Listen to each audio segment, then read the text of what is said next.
Welcome to the Folktale Project. This is Dan Scholz.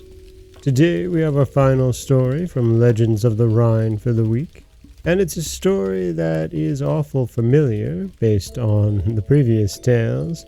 It's about love, the Crusades, and a promise.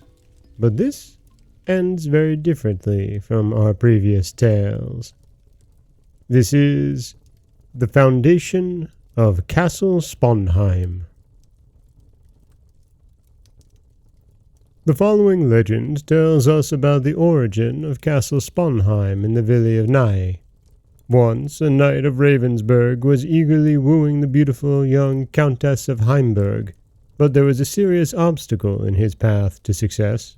Some years before, a Ravensburg had killed a Heimburg in a quarrel, and since that time, a bitter feud had divided the two houses. The brave knight felt this bitterly, but in spite of it he did not leave off his wooing. The young countess was much touched by his constancy, and one day she spoke thus to her impetuous suitor. "My lord, if you will dare to go to the Holy Land there to expiate the sins of your fathers and bring me back a relic from the sepulchre of our Redeemer, in that same hour your suit will be heard." The knight, in great joy, kissed the maiden's slender hand and departed, carrying the memory of her sweet smile away in his heart. Just at this time, the call of the Emperor Barbarossa, now an old man, sounded throughout the land, and the Knight of Ravensburg did not neglect the opportunity, but hastened forth to join the imperial army. The expedition was a long and terrible one, and the troops wearily made their way across the desert plains of Palestine. The knight, though a brave man, had no special love for warlike adventures, and during these exhausting marches he thought sorrowfully of his quiet castle in Rhine, of how he used to lie down there in peace and safety at night without being in fear of the Saracens who, under cover of darkness, would break in waving their scimitars in air, an event which was a nightly occurrence on this expedition.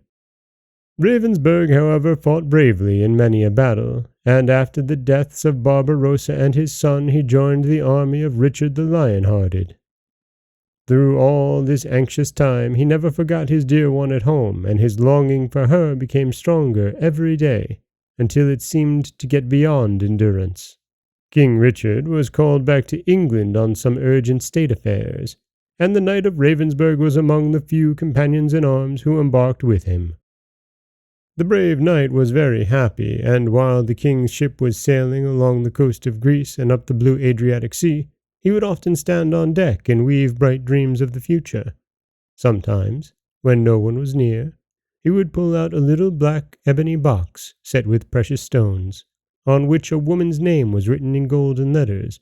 The interior was beautifully lined with costly silk, and a small splinter of wood lay within which the knight would kiss most reverently. He had paid a large sum of money for it in the Holy Land, where he had brought it from a Jewish merchant.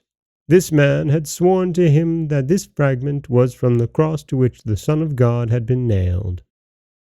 The knight was very happy during this long homeward journey, but a great misfortune awaited him. Just as the Crusaders came in sight of Italy, their vessel was wrecked.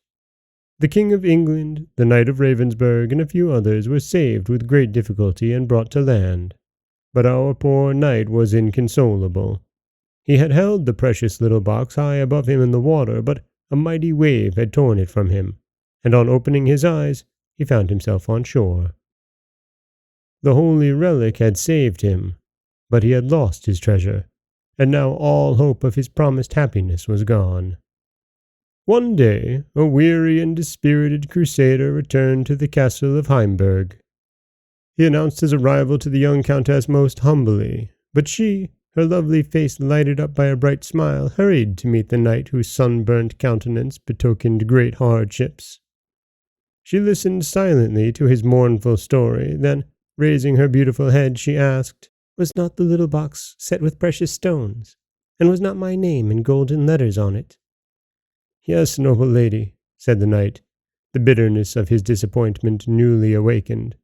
"And now it lies at the bottom of the sea, in spite of my fervent prayers to St. George to save the precious fragment of our Saviour's cross."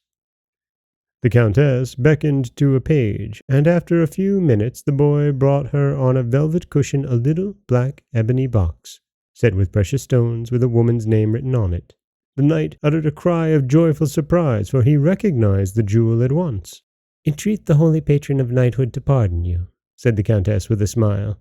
"A strange knight brought this to the steward a few days ago, and before I had time to send for him, he had disappeared."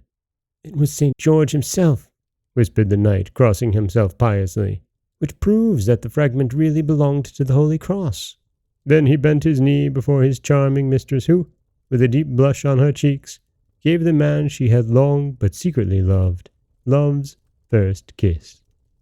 A happy marriage was speedily celebrated in Heimburg. The Knight of Ravensburg then called his castle Sponheim, Span being the German word for chip, in memory of the precious little relic.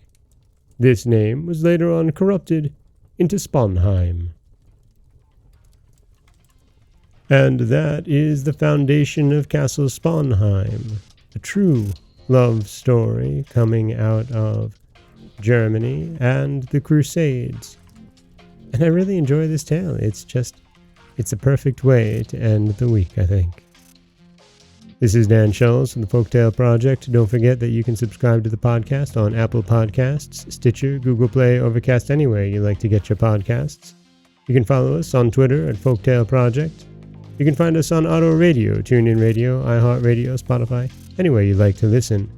And you can always head over to folktaleproject.com, where you'll find a new story waiting for you every Monday, Wednesday, and Friday. As always, thank you so much for listening.